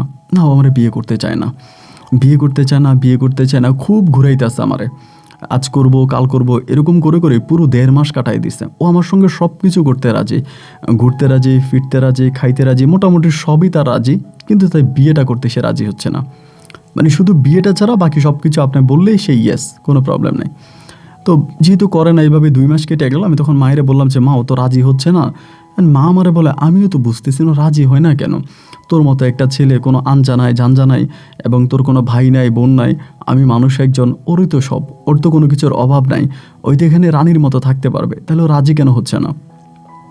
আমি বললাম যে আমি সেটা বুঝতে পারতেছি না মা, আসলে ও কেন রাজি হচ্ছে না, রাজি না হওয়ার কারণটা কি আমি বুঝতেছি না। পরে মা বলে, আচ্ছা ঠিক আছে, টেনশন করিস না, হয়তো রাজি হবে, রাজি হয়ে যাবে, রাজি না হয়ে যাবে কই। মা এইভাবে বলতেছে যে হয়তো রাজি হবে এবং রাজি না হয়ে যাবে কই। তা আমারে বললাম যে আমার ঠিক আছে, তাহলে দেখা যাক কী হয়। এরকম করে আরও কয়েকটা দিন কেটে গেল, না রে ভাই ও রাজি হয় না। পরে আমি একদম আমার সাথে রাগ করে ছুটিতে আমি আবারও মানে ছুটি শেষ করে আবারও চলে আসছি সৌদি আরবে। আসার পরে মিজান ভাইরে বলতেছি যে মিজান ভাই, আপনাদের কোনো পারিবারিক সমস্যা আছে নাকি? উনি বলে যে না ভাই, আমাদের তো কোনো পারিবারিক সমস্যা নেই। তো পারিবারিক সমস্যা যদি না থাকে তাহলে মুনি আমাকে বিয়ে করতে রাজি হচ্ছে না কেন, আমার বিয়ে করতে রাজি হয় না কেন? উনি বলে, ভাই এটা তো আমি নিজেও বুঝি না, কারণ আপনার মতো একটা হ্যান্ডসাম মানুষ, দেখতে শুনতে এত সুন্দর, এবং যে কেউ হয়তো আপনার কাছে মানে বিয়ে বসবে, যে কোনো মেয়ে, তা মুনি কেন রাজি হচ্ছে না ভাই, সেটা তো আমি বুঝতেছি না। আমি বললাম, ভাই ছুটিতে এতগুলো দিন কাটে আসলাম, এত ঘোরাফেরা করলাম, ও রাজি হবে বলে তো রাজি হলো না, বিয়ে তো আমি করতেই পারলাম না, অযথা আমার ছুটিটা আমি নষ্ট করে আসছি। তারপর বলতেছে, ভাই সমস্যা নেই, আমি ওরে বুঝাবো, আমি ওর সঙ্গে কথাবার্তা বলবো, দেখে ওকে রাজি করাইতে পারি কিনা। তো এইভাবে ধরেন আপনার 1 দিন 2 দিন 3 দিন 4 দিন করে প্রতিনিয়ত মনির ভাই মানে মিজান ভাইয়ের সঙ্গে কথা বলি, ভাই কী অবস্থা, বলে হ্যাঁ বলতেছে। আমিও মনিরে বলি যে তুমি সবই করো, আমার আম্মার কাছে আসো যাও, আমার আম্মা দেখভাল করো, সমস্ত কিছু তুমি করো, কিন্তু বিয়ে করতে গেলে তোমার এত চুলকানি কেন, তুমি বিয়েটা কেন করবা না? ওই ঘুরে ফিরে কথায় একটা, আমি পরে করব। এরকম করে ভাই দীর্ঘদিন আবার অতিবাহিত হয়ে গেল। দীর্ঘদিন অতিবাহিত হয়ে যাওয়ার পরে এবার আমি একটা পর্যায়ে দেখলাম কি, ওই আমার আম্মারে বলতেছে যে আপনার ছেলের অন্য কোথাও বিয়ে করাই দেন। তা আপনার ছেলের অন্য কোথাও বিয়ে করাই দেন, এটা কী ধরনের কথা বলতেছে? এরই মাঝে কিন্তু আপনাকে আরেকটা কথা আমি বলতে ভুলে গেছি, আমি কিন্তু তাদেরকে অনেক টাকা পয়সা দিয়ে দিয়েছি। যেমন ওর বাপেরে একবার হসপিটাল, ওর বাবা কিন্তু অনেক অসুস্থ ছিল, কয়েকদিন পর অসুস্থ হয়। লাস্টবার যখন ওর বাবা অসুস্থ হয় তখন আমি তারে 1.5 লক্ষ টাকা পাঠাই তার অ্যাকাউন্টে, তারে 1.5 লক্ষ টাকা দিই, এবং এরই মাঝে আমি তাদেরকে আরও টাকা পয়সা দিই, মোটামুটি হিসাব করতে গেলে প্রায় 3-4 লাখ টাকার মতো আমি তাদেরকে দিই, এবং যেগুলোর যথেষ্ট ফ্রড বা প্রমাণ আমার কাছে আছে। এই টাকা পয়সাগুলো আমি তারে দিতে তখন সে যখন আমার আম্মারে বলতেছে যে আপনি অন্য কোথাও আপনার ছেলেরই বিয়ে করে ফেলেন, সমস্যা নেই, আমি আপনার ছেলের বউ না হলেও আমি আপনার মেয়ের মতো থাকবো, আমি সবসময় আপনার দেখাশোনা করবো, আপনার সঙ্গে কথা বলবো, আমি আপনার খোঁজখবর নিব, আমি আপনার নিজের মেয়ের মতো, আপনার মানে পেটের মেয়ের মতো আপনার সঙ্গে থাকবো। আম্মা যখন এটা আমার জানাইলো, আমার তখন খুব কষ্টও পেলাম আমি, কারণ তারা খুব টাকা পয়সাও দিচ্ছি, মনে মনে পছন্দও করছি, বিয়েও করবো, তার নিয়ে অনেক স্বপ্ন দেখছি। এখন হঠাৎ করে যেহেতু এই ধরনের কথাও বলতেছে, আমি তো এটা মানতে পারতেছি না। এটা তো আমার ভিতরে তুফান শুরু হয়ে গেছে যে না, ওইটা এই ধরনের কথাও কেন বলবে, তা তো হতে পারে না। মারে বললাম যে মা তুমি কি চিন্তা করলা? মা আমারে বলে, আমার বাবা চিন্তা ভাবনার কিছু নাই। এবার আমি মিজান ভাইয়ের সঙ্গে যাই বারবার, মিজান ভাই কি হইলো না হইলো, এমন করতে করতে ভাই একদিন হয়েছে কি, আমাদের ইয়ের মধ্যে মানে মিজান ভাই যেখানে কাজ করে, মানে যে জায়গায় মিজান ভাই কাজ করতো, ওই জায়গার মধ্যে একটা ছেলে, ওর নাম ছিল হচ্ছে আপনার কি জানি, নামটা আমার সঠিক খেয়াল নাই, ওই মানে ওদের ওখানেই কাজ করে। ওই ছেলেটা একদিন আমার দোকানে আসছে। আমার দোকানে আসার পরে আমি তখন করলাম কি, মনির সঙ্গে কথা বলতেছি ফোনে লাউড স্পিকার দিয়া, দোকানের মধ্যে লাউড স্পিকার দিয়ে কথা বলতেছি। ওই ছেলেটা ওখানে দাঁড়ায় আছে, ছেলেটা খুব চালাক ছিল, মানে খুবই চালাক কিন্তু। তা ওর বাবা, ছেলেটা আবার ঢাকা বাড়ি ছিল। তো অনেকক্ষণ পরে ছেলেটা আমারে বলতেছে যে ফোন কাটার পর আমারে বলে যে শাহিন ভাই কার সাথে কথা বললেন। আমি বললাম কার সাথে কথা বললাম মানে, কেন তোমার ভাবির সঙ্গে? পরে বলে ভাবি কিছু মনে করবেন না, ভাবি কে? আমি বললাম যে ভাবি তুমি চিনবা না, হ্যাঁ আমার তোমার এখনো বিয়ে করি নাই, বিয়ে করলে তোমার ভাবি হবে। পরে বলে ভাই কিছু মনে করবেন না, তো আপনার ভাবির আমার এই ভাবির কণ্ঠটা আর মিজান ভাইয়ের বউয়ের কণ্ঠটা যেন একরকম। আমি বললাম মানে মিজান ভাইয়ের বউ? পরে বলে না না না সরি, মিজান ভাইয়ের প্রেমিকার কণ্ঠটা আর ভাবির কণ্ঠটা একরকম। এটা বলার সঙ্গে সঙ্গে আমি তখন বললাম যে তুমি কি মিজান ভাইয়ের ভাবির সঙ্গে কথা বলে বা প্রেমিকার সঙ্গে কথা বলে তুমি জানো? বলে জানি তো, মিজান ভাইয়ের প্রেমিকার কণ্ঠ আর আপনার কণ্ঠ একরকম, আপনার ওয়াইফের কণ্ঠ একরকম। মিজান ভাই তো সবসময় কথা বলে তার বউ মানে প্রেমিকার সঙ্গে। তখন আমি বললাম যে আচ্ছা ভাই ঠিক আছে তুমি যাও। ওরে বিদায় করে আমি তখন চিন্তা করলাম তার মানে ঘটনা তাইলে এই জায়গায়, ঘটনা তাইলে এই জায়গায় ওর মিজানের সাথে সম্পর্ক আছে, যেহেতু ওর চাচাতো ভাই, মিজানের সাথে সম্পর্ক আছে, মিজানের সাথে প্রেম আছে, মিজান ওরে বিয়ে করবে, এই কারণে ও আমাকে বিয়ে করতে রাজি হচ্ছে না। ঘটনা তাহলে এইটা, আমি মোটামুটি ক্লিয়ার হয়ে গেলাম যে এই হচ্ছে ঘটনা, এবং এই জন্যই সে আমাকে মানে বিয়ে করবে না পুরোপুরিভাবে, এটা আমাকে বলতেছে। আমার তো মানে তখন আমার মাথায় আসমাটা ভেঙে পড়ছে যে আমার সঙ্গে এই কাজটা কেন হইতেছে বা এটা কেন করতেছে, আমি এখন কি করতে পারি, মানে কি করব খালি এটাই চিন্তা করতেছি, আমি কি করব খালি এটাই চিন্তা করতেছি। এই চিন্তাভাবনা করতে করতে করতে করতে একটা পর্যায়ে আমি মিজানরে ডাইরেক্ট জিজ্ঞেস করলাম যে আচ্ছা মিজান, সত্যি করে বলো তো মনির সাথে তোমার কোনো সম্পর্ক আছে কিনা? ও বলে ভাই আস্তাগফিরুল্লাহ নাউজুবিল্লাহ, এইটা আপনি কি বলেন, এটা কোনো কথা বলেন ভাই, মনির সাথে আমার সম্পর্ক থাকবে কেন, মনির সাথে আমার কোনো সম্পর্ক নাই। তা আমি বললাম যে মনির সাথে তোমার কোনো সম্পর্ক নাই? বলে না ভাই মনির সাথে আমার কোনো সম্পর্ক নাই। কিন্তু আমি পুরোপুরিভাবে শিওর হয়ে গেলাম যে মনির সাথে ওর সম্পর্ক আছে, যেহেতু যে ছেলেটা বলছে ওই আমারে বলছে যে ভাই একই মেয়ে আপনার সঙ্গে যে কথা বলে সেটা আর মিজান ভাইয়ের সঙ্গে রাতের বেলা যে মেয়েটা কথা বলে এটা একই মেয়ে। এরকম করার করতে করতে একটা পর্যায়ে হঠাৎ করে আমার একটা কথা মনে পড়ছে, মিজানের এলাকার মনির এলাকার একটা ছেলে আমাদের এখানে আসছিল, আমার সাথে পরিচয় হয়েছে, পর আমি ছেলেটারে একটা হোটেলে চাকরি দিছি, ছেলেটার নাম ছিল সৈকত, তারাই আমি চাকরি দিছি, এটা আমার মনে হয়েছে। তো আমার কথা হলো সৈকতের সাথে আবার মিজানের ভালো সম্পর্ক, মানে দুজনে কিন্তু ভালো বন্ধু। এখন আমার কাছে মনে হলো তাহলে অবশ্যই সৈকত জানবে যে মিজানের সাথে এর কোনো সম্পর্ক আছে কিনা, মানে মনি এবং মিজানের কোনো সম্পর্ক আছে কিনা সৈকত ভালো জানবে। তো একদিন সকালবেলা গিয়ে আমি সৈকতরে ধরলাম ওদের হোটেলে। সৈকত ছেলেটা খুবই ভালো ছিল, খুবই নম্র ভদ্র ভালো, ধরে বললাম যে সৈকত তোমার একটা কথা জিজ্ঞেস করি, আমার সঠিকভাবে উত্তর দিবা। বলে ভাই দিবা। আমি বললাম দেখো আমি এটা কারো কাছে বলবো না, আমি ছাড়া এই দুনিয়াতে এই কথাটা কেউই জানবে না, আমি কারো কাছে বলবো না, কিন্তু ভাই তুমি মিথ্যা না বলে সত্যটা বললো। আমারে বলে যে শাহিন ভাই আমি আপনাকে আমার নিজের ভাইয়ের মতো জানি, এবং আপনার কাছে ভাই আমি কখনোই মিথ্যে বলবো না, আমি অবশ্যই আপনার কাছে সত্যি বলবো, আমারে বলেন তো। আমি বললাম আচ্ছা তোমাদের বাড়ির মেয়ে যে মনি চিনো কিনা? বলে হ্যাঁ চিনি তো। আমি বললাম তো মনির সাথে মিজানের সম্পর্ক কী? বলে মনির সাথে মিজানের সম্পর্ক কী? মিজান ভাই আপনি কাজ দিয়েছেন, আপনি বিদেশে আনছেন, আপনি জানেন না? আমি বললাম না রে ভাই আমি তো জানি না, ঘটনা কি? ছেলেটার সাথে মানে সৈকতের সাথে আমার একদিনই পরিচয়, কিন্তু একদিনে কথা হয়েছে, এর আগে পর আর কখনোই কথা হয় নাই। পরে সে আমারে বলতেছে যে মনি তো মিজানের বউ। কি বললা? এই মেয়ে এটা তুমি কি বললা? বলো এটা আপনি জানেন না, হয়তো বিদেশে আসার বহু আগেই বিয়ে করছে, মনি তো মিজানের বউ, তারা তো প্রেম করে বিয়ে করছে। আমি বললাম কবে বিয়ে হয়েছে? বলে বহু আগে, এর মাঝে মনির 2টা বাচ্চাও নাকি নষ্ট হয়েছে, বাচ্চা হয় নাই, একটা আর ইচ্ছে করে নষ্ট করছে, আর একটা হয়েছে কিন্তু মৃত। আমি তখন অবাক হয়ে গেলাম, এই আমারে কি শোনাইলো, এই আমারে কি বললো? আমি বললাম তুমি সত্যি বলো ভাই? বলে ভাই দেখেন বিয়েটা ছোট করে হয় নাই, অনুষ্ঠান করেই হয়েছে, আমাদের পুরো বাড়ির মতো অনেক বড় কোনো অনুষ্ঠান করেই হয়েছে, বিয়েটা ছোট করে হয় নাই, যেহেতু মনির বাপের সয় সম্পত্তি আছে এগুলোর মালিক মিজান হবে, এইভাবে বিয়েটা হয়েছে। এবার আমি আস্তে আস্তে করে আসছি, আসার পরে মিজানের সঙ্গে কথাবার্তা বলি, এইরকম করে কথাবার্তা বলি হতো। তো একটা সময় মিজানকে জিজ্ঞেস করলাম যে মিজান দেখ তুই আমার কাছে অনেক কথা লুকাইছিস, আমি তোর সঙ্গে কোনো ঝামেলায় যেতেছি না, আমি বরিশাল্লা পলা, আমার পাওয়ার কিন্তু অন্যরকম, আমি তোর কিছু বললাম না, শুধু তোর একটা কথা জিজ্ঞেস করি, তুই আমার টাকাটা কবে দিবি? যেহেতু আমার কাছ থেকে ও টাকা নিছে, মানে টাকা নিছে বলতে বিদেশে আনছি, আজকে এত বছর হয়ে গেছে তো আমার টাকা দেয় নাই, এই টাকা কবে দিবি? এই টাকা কথা বলাতেই ওর সাথে আমার 1 কথায় 2 কথায় 3 কথায় ঝগড়া হয়ে গেছে। আমার টাকা দিবে না, আমি আগেও জানতাম যে ও টাকা দিবে না, ওই টাকা দেওয়ার মতো মানুষ না, ও টাকা দিবে না। তো ঝগড়া যেহেতু হয়ে গেছে, ঝামেলা হয়ে গেছে, এদিক দিয়ে মনি আমার বারবার ফোন দেয়, আমি ওর ফোন রিসিভ করি না। মার এইসব বিষয়ে কিছু জানাই নেই, মা যেহেতু হার্টের রোগী, অসুস্থ মানুষ, শুনলে একটা অঘটন ঘটে যেতে পারে, এই জন্য মায়ের কিছু বলি নেই। মা যেমন আছে তেমনভাবে মায়ের রাখছি। তো মনে যখন আমাকে বারবার এভাবে ফোন দিয়ে বিরক্ত করে, একটা সময় ফোনটা রিসিভ করে ইচ্ছা মতো তারা গালাগালি করলাম। এই তুই তো খুব খারাপ মেয়ে, তুই তো বেশ খারাপ মেয়ে, তুই তো মানুষ ভালো না, তুই আমার সঙ্গে এগুলো কেন করলি, তুই আমার সঙ্গে এগুলা কেন করলি, কী কারণে তুই আমার সঙ্গে এগুলা করলি। এখনও আমারে বলতেছে যে আপনি যার কাছ থেকে শুনছেন, বা মিজানও যদি বলে দেয় হয়তো বলে দিতে পারে, কিন্তু দেখেন মিজানের সঙ্গে আমার প্রেম ছিল, আমি বিয়ে করছি, কিন্তু ওর সঙ্গে আমার কোনোদিনও একসঙ্গে থাকা হয় নাই। আমি বললাম, আরে অমানুষ, তোদের একটা সন্তান হয়েছে মৃত, এটা কি মিথ্যা? বলে না না না, এটা পুরো মিথ্যা কথা, না পুরো মিথ্যা কথা। আমার প্রথমে বলে মিথ্যা কথা, এরপরে বলে কি যে না না এটা সত্য, কিন্তু মিজানের সঙ্গে তো আমার ছাড়াছাড়ি হয়ে গেছে। কী ছাড়াছাড়ি হয়েছে?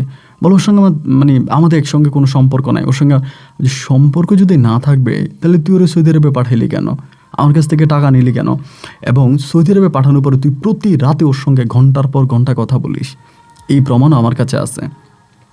পরে বলে, শাহিন তুমি আমারে মাফ করে দাও, আমার ভুল হয়েছে, আমার অপরাধ হয়েছে, আমি মিজানরে ছেড়ে দিয়া তোমার বিয়ে করবো, আমি মিজানরে ছেড়ে দিব, মিজানরে তালাক দিয়ে দিব, ডিভোর্স করে দিব, আমি এরপর তোমার বিয়ে করব। আমি বললাম, তুই একটা খারাপ মেয়ে, আমি তোর সঙ্গে কথাই বলবো না। এই দেখি আবারও আমার প্রতিদিন ফোন করে, যেহেতু আমার মার সঙ্গে থাকে, আমি তো কথা না বলেও পারি না, আবার মায়ের এইসব জানাইতেও পারি না, মার কাছে যায় আসে, এবং আমারে বলতেছে তুমি আমরা মাফ করে দাও, আমি ভুল হয়ে গেছে, আমি মিজানরে ছেড়ে দিব, আমি মিজানের সঙ্গে থাকবো না, এইটা সেটা দুনিয়ার কথাবার্তা। আমি বলছি যে না, আমি আর তোর কোনো কথাই শুনবো না। এরকম করে সময়গুলো যেতে আমি বললাম, আমার টাকা দিয়ে দে। মিজান আমার টাকা দিতেছে না, ও যেহেতু সৌদি আরবে আছে, আমার টাকা দিতেছে না, আমি তো আর ওর সঙ্গে মারামারি করতে পারি না, এই দেশে তো ভাই আর মারামারি করা যায় না, হয়তো ধমক দিতে পারি অতটুকু, মারামারি তো করতে পারবো না। ভাই তো আমার টাকা দিতেছে না, তুই আমার টাকা দে, ওরে বিদেশে আনতে আমার যে টাকা খরচ গেছে ওই টাকা দিবি, আর বাকি যে আমি তোর বাপের জন্য যে টাকা পাঠাইছি আমার ওই টাকা তুই দিবি। ওই তখন আমার বলতেছে কি যে আমি তো দিব, আমি তো বলি নাই যে আমি আপনার টাকা খেয়ে ফেলবো, আমি আপনার টাকা দিয়ে দিব, আমাদের সময় দেন। আমি যেন আমার 1 সেকেন্ডও সময় দিতে পারবো না, আমার পক্ষে তোমার আর 1 সেকেন্ডও সময় দেওয়া সম্ভব না, তুমি আমার টাকা দিয়ে দিবা, তোমার সাথে আমার আর কোনো কথা নেই, কথাই তো ঢুকে এই টাকা দিচ্ছি এরকম করে ঘুরাইতে দেয় না। এবং একটা পর্যায়ে আমি তখন একটা মামাতো ভাইয়ের আশ্রয় নিছি, ও তখন পুলিশে চাকরি করে, মামাতো ভাইটা পুলিশে চাকরি করে, ওরে বললাম যে দেখ এমন এমন ঘটনা, আমি এমনি একটা বিপদে পড়ছি। ও তখন বলে যে ভাই ওই থানায় কিন্তু আমার পরিচিত একজন এসআই আছে, আমি ওই থানার এসআইয়ের সঙ্গে কথাবার্তা বলি, আপনার নাইলে মামলা করে দেন বা একটা অভিযোগ দায়ের করেন। তাই বলছে ঠিক আছে যা, আমি মামলাই করে দিব এবং অভিযোগও করব। এরকম করে আমি তখন থানায় একটা অভিযোগ দায়ের করাই, এবং এরপর থেকে পুলিশ ওদেরকে খোঁজা শুরু করছে। যেহেতু আমার কাছে প্রমাণ আছে, আমি টাকা দিয়েছি, ডকুমেন্ট আছে, সেই ডকুমেন্ট দিয়ে তখন মামলা করছে। পুলিশ এসে মনিরে খুঁজতেছে, মনির বাপেরে খুঁজতেছে, এরকম করতে করতে যেহেতু আমি কিছু টাকা পয়সা লেনদেন করছি, এবার পুলিশ ভালো করে ওদেরকে যখন যাচাই বাছাই শুরু করছে, খোঁজা শুরু করছে, তারা তখন ঘর বাড়ি ছেড়ে একরকম পালাইছে, ঘরে থাকে না, বাড়িতে থাকে না, বাইরে থাকে, এরকম করে তখন মনির উপর একটা টর্চার শুরু হয়েছে, মানে প্রচুর টর্চার হইতে আছে। এর কয়েকদিন পরে ঘটনাগুলো আমার মা মনে হয় কিছুটা জানতে পারছে। মা জানার পরে মা তখন আমাকে একদিন ফোন দিয়ে বলতেছে যে শাহিন রে, মা তোর একটা কথা জিজ্ঞেস করে তুই সত্য করে বলবি। আমি যে ঠিক আছে, তোমার কাছে আমি মিথ্যা বলবো কেন, সত্যই বলবো, বলো কী হয়েছে। মা আমারে বলে, মুনির সাথে কি তোর কোনো সমস্যা চলতেছে? আমি বললাম যে না তো, কোনো সমস্যা তো নাই মা, কেন কী হয়েছে, তোমার কিছু বলছে? মা বলে যদি সমস্যাই না থাকবে তাই তুই মনির ফ্যামিলি নেওয়ায় মামলা করলি কেন? আরে ডিরেক্টলি আমারে বলছিস তুই মামলা করলি কেন? আমি বলছি যে আমি মামলা করছি, এটা কি তুমি জানো? মা বলে হ্যাঁ জানি, আর জানি বলেই তো তোরে জিজ্ঞেস করলাম তুই মামলাটা কেন করলি। আমি বললাম মা দেখেন, মামলাটা আমি কেন করছি এটা বড় সহজ একটা বিষয়, আমি আপনার কাছে বিস্তারিত বলি নাই, কারণ বিস্তারিত বললে এতে ঝামেলা হবে, সমস্যা আরও তৈরি হবে, আমি কোনো সমস্যা চাই নাই, আর সমস্যা চাই নাই বলে আমি আপনারে জানাই নেই। মূলত আমার সঙ্গে এই কাহিনীগুলো হয়েছে, আমার সঙ্গে এই ঘটনাগুলো ঘটাইছে মনির পরিবার, এবং মনি এগুলো ঘটাইছে, এবং মনি এরকম একটা বিবাহিত মেয়ে। আমার আম্মা তো শুনে মানসিকভাবে খুব কষ্ট পাইছে, আমার আম্মা এগুলো সহ্য করতে পারে না কিন্তু, এবং আম্মা কান্নাকাটি করতেছে, তুই বলিস কি, কেমনি, এটা কীভাবে কী হইল? আমি বললাম হ্যাঁ এভাবে হয়েছে, আমার সঙ্গে এইভাবে চিটিংগিরি করছে, বেইমানি করছে, এবং আমার কাছ থেকে টাকা পয়সা নিয়ে গেছে, ও আসলে এই ঘটনা।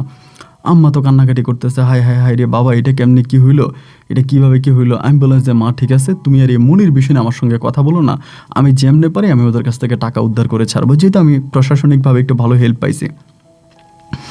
এইভাবে দিনের পর দিন কাটতেছে, কাটতে কাটতে একটা পর্যায়ে আম্মা তখন আমারে ফোন দিয়ে আমার কাছে আরেকদিন কান্নাকাটি শুরু করছে, শাহিনটি তুই বাড়িতে আয়, তুই বাড়িতে আয়, তুই বাড়িতে আয়, মানে বলতেছে তুই বাড়িতে আয়। কেন বাড়িতে যাবো সেটা বলতেছে না, শুধু বলে বাবা তুই বাড়িতে আয়, বাবা তুই বাড়িতে আয়, তুই বাড়িতে আয়। তো যে ঠিক আছে তুমি এরকম করো না, আমি আসবো বাড়িতে। তো এরকম যখন শুরু করছে একটা পর্যায়ে আমি তখন বাড়িতে গেছি। বাড়িতে যাওয়ার পরে সে আমার হাতে পায়ে ধরে বলতেছে তুই মনিরে বিয়ে কর।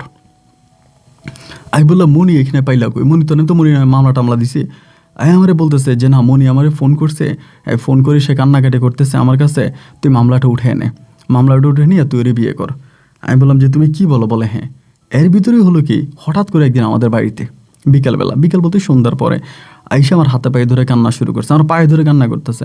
আমি আপনার পায়ে ধরি, আপনি আমার বাপের আর অপমান করেন না, আমাদের বাড়িতে আর পুলিশ পাঠাইয়েন না, আমাদের মান সম্মান নিয়ে আর খেলা করেন, আমার যা হয়েছে যেটাই হয়েছে আমি সব অপরাধ আপনার কাছে স্বীকার করলাম, কিন্তু আমি আপনার বিয়ে করে আমি সারা জীবন আপনার সঙ্গে থাকবো, আপনি আমাদের মামলাটা উঠিয়ে দেন, আমাদেরকে এই মামলায় আর ফাঁসাইয়েন না, আমার আর অপমান করেন না, মানে খুব কান্নাকাটি করতেছে। তখন আমি বললাম যে আচ্ছা ঠিক আছে, যেহেতু এরকমই করতেছ, এই চাই ঝামেলাই করতেছ, তুই ঠিক আছে আমি মামলা উঠিয়ে নিব। আমার মাও যেহেতু আমার হাতে পায়ে চেপে ধরছে, কারণ ভাই কি জানেন, আমার মা যদি আমার কাছে কোনো কিছু চায় আমি এটা না দিয়ে থাকতে পারি না, আর মা যেহেতু আমার জড়ায়ে ধরছে তাহলে আমার তো মানে সারা দুনিয়া আমার কাছে একদিকে, আমার মা একদিকে। তো বললাম যে ঠিক আছে সমস্যা নাই, আমি তাহলে এটাই করব, আমি মামলা উঠিয়ে নিব। পরে মামলা উঠিয়ে নিলাম। মামলা উঠিয়ে নেওয়ার পরে এবার আমি একটু লম্বা ছুটি নিয়ে বাড়িতে গেছি, কিন্তু প্রায় এবারের ছুটি আমার 6 মাসের মতো ছিল। মামলাটা উঠিয়ে নেওয়ার পরে ওনা বলছে আমাকে বিয়ে করবে। তা আমি তো আর মানে নিজে থেকে ওকে মানে সে ওকে আর বিয়ের কথা বলতে পারি না। আমার এই বিয়ের বিষয় নিয়ে আর কোনো কথা বলে না, মানে মামলাটা আমরা যখন সব কিছু উঠাই নিলাম, ও আর বিয়ের বিষয় নিয়ে আমার সঙ্গে আর কোনো কথা বলে না। তো যদি জিজ্ঞেস করি, আমার মা জিজ্ঞেস করে কী ব্যাপার মনি, আমি বিয়ে শাদী নিয়ে কী বলবো বা কীভাবে সামনের দিকে যাবো, তুই কী করবি না করবি এটা সেটা, না ও বিয়ের বিষয় নিয়ে কোনো কথা বলে না, এবং বিয়ের বিষয় নিয়েও আস্তে আস্তে করে আমার ঘুরাইতেছে। কিন্তু এরই মাঝে জানলাম যে মিজানের সাথে ডিভোর্স হয়ে গেছে, এবং এই মামলা চলাকালীন অবস্থায় আমার মা বলছে, আমার মায়ের কথা শুনেও তখন মিজানকে ডিভোর্স করে দিছে, মিজানের সঙ্গে ওর কোনো সম্পর্ক নাই। যেহেতু মিজানের সঙ্গে সম্পর্ক নাই, তাহলে তুই আমার বিয়ে করলে প্রবলেমটা কোথায়, তুই আমার বিয়ে কর। ও আমার ঘুরাইতেছে, আচ্ছা ঠিক আছে আপনারা আজকে লোক পাঠেন, আচ্ছা ঠিক আছে কালকে লোক পাঠেন, মানে একটু অপেক্ষা করেন, এইটা সেটা এই বলে শুধু ঘুরাইতেছে। তখন আমি কি করবো ঠিক বুঝতে পারতেছিলাম না, মানে মাথার মধ্যে তখন আমার আর মানে কোনো কিছু কাজ করতেছে না, কি রে ও এরকমটা কী কারণে করতেছে, এরকমটা করার তো কোনো কাহিনী আমি খুঁজে পাইতেছি না। এই করতে করতে একটা পর্যায়ে আমার মা ওর সঙ্গে খুব রাগারাগি হয়ে গেল।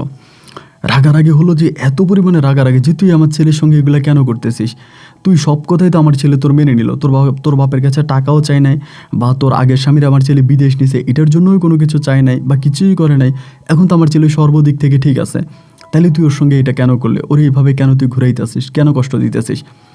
পরে আমারে বলতেছে যে আচ্ছা ঠিক আছে আমি বিয়ে করব, তবে আমি যদি ওনারে বিয়ে করি ওনার জীবনটা কখনো সুখের হবে না, কথাটা খেয়াল করেন, যে আমি যদি ওনারে বিয়ে করি তাহলে ওনার জীবনটা কখনোই সুখের হবে না, উনি সারাটা জীবন কষ্টে কষ্টে যাবে।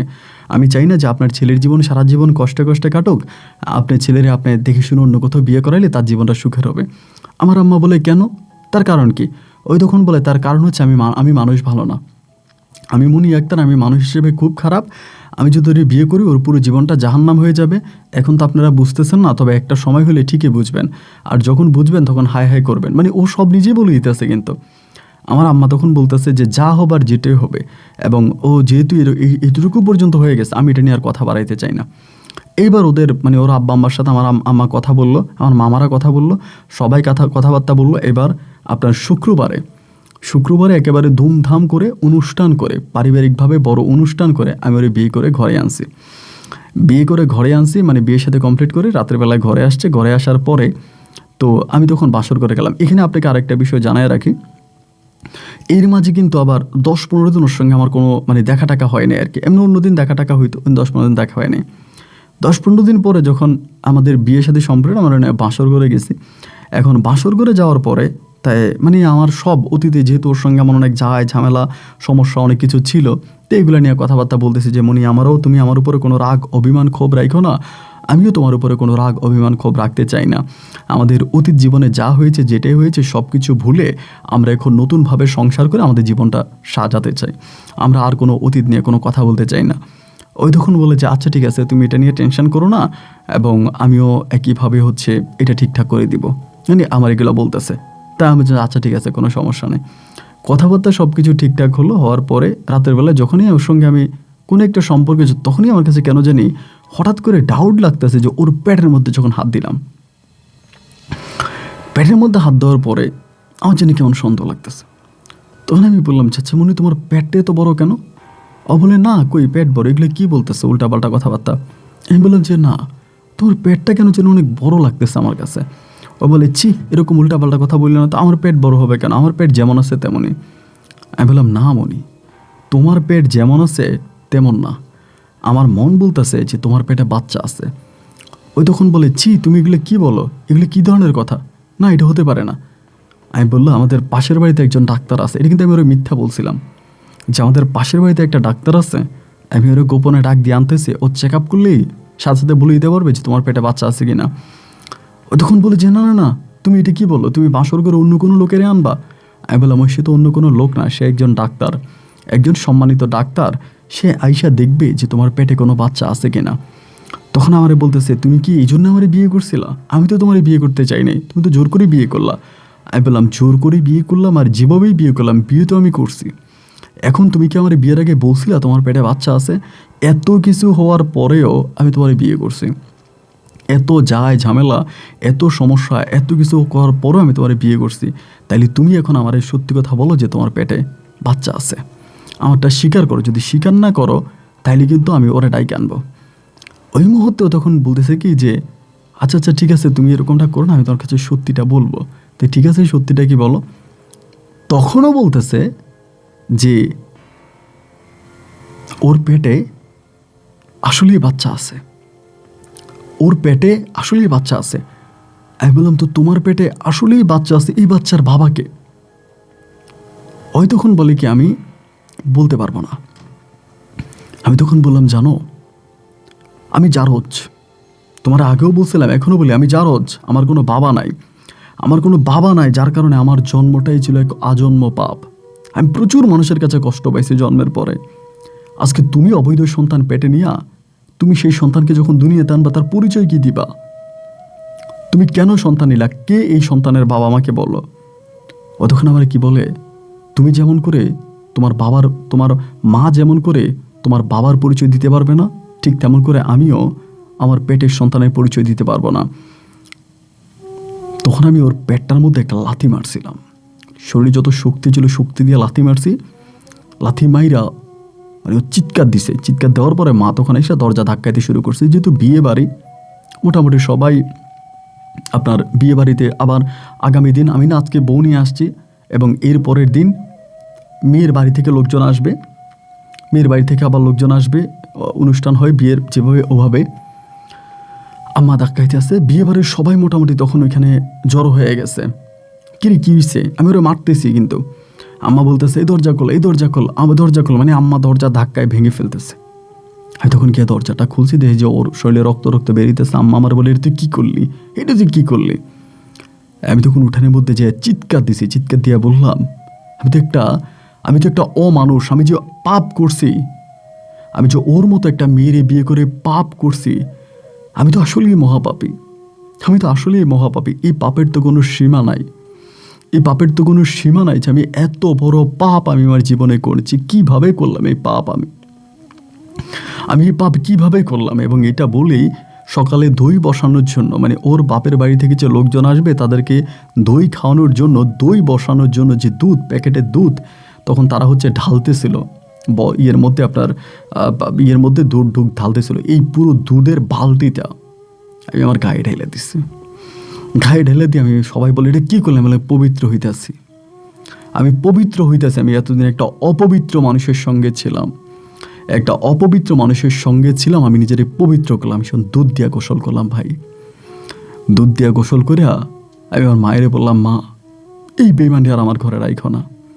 আমি এই রাতেই তারে তালাক দিলাম, বাসর করে রাইখাই আমি তার সঙ্গে তালাক সম্পন্ন করলাম। সকালবেলা তার বাড়ির মানুষজন আসবে, মেহমান না এসে ওর বাপ আসছে আর দুজন মুরব্বী আসছে, এসে ওরে নিয়ে গেছে আমাদের বাড়ি থেকে। রাতের মধ্যে ওর বাপের ফোন দিয়ে জানাই দেওয়া হয়েছে যে এই ঘটনা।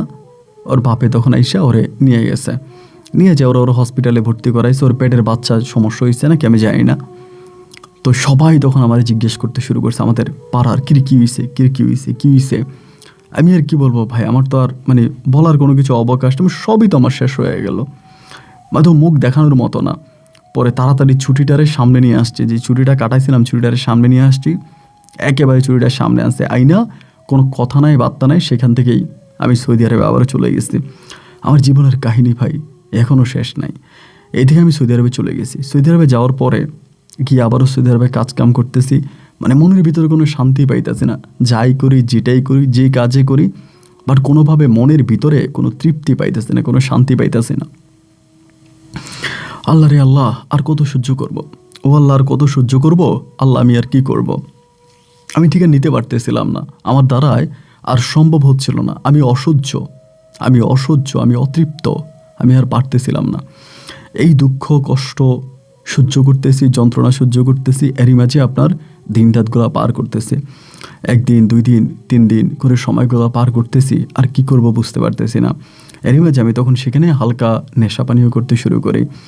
মানে আমার জীবনটাই তখন মনে হলো যেন এক আজন্ম পাপ, ওই যেটা আপনাকে আগে বলেছিলাম।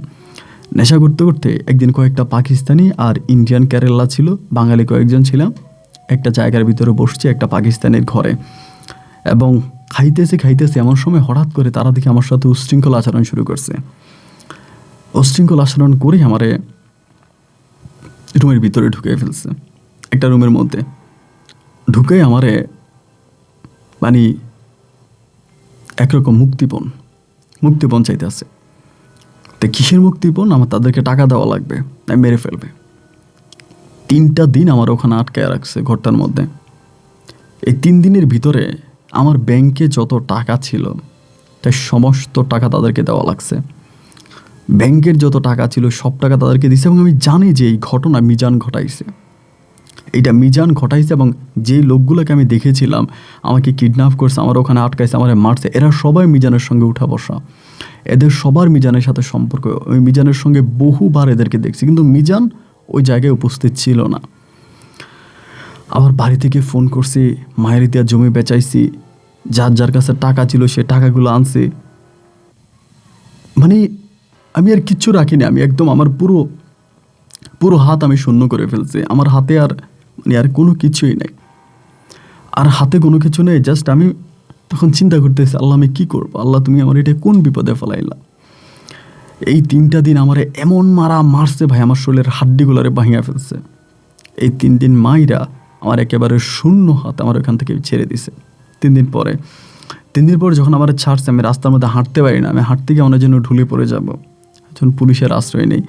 পুলিশের কাছ থেকে তারা অভিযোগ রাখে আমার হসপিটালে নিয়ে যায়। প্রায় 28 দিন থেকে 30 দিনের মতো, প্রায় 1 মাসের কাছাকাছি হসপিটালে ছিলাম। তখন অবস্থা খুব ভয়াবহ, এতটাই ভয়াবহ যা বলার মতো না।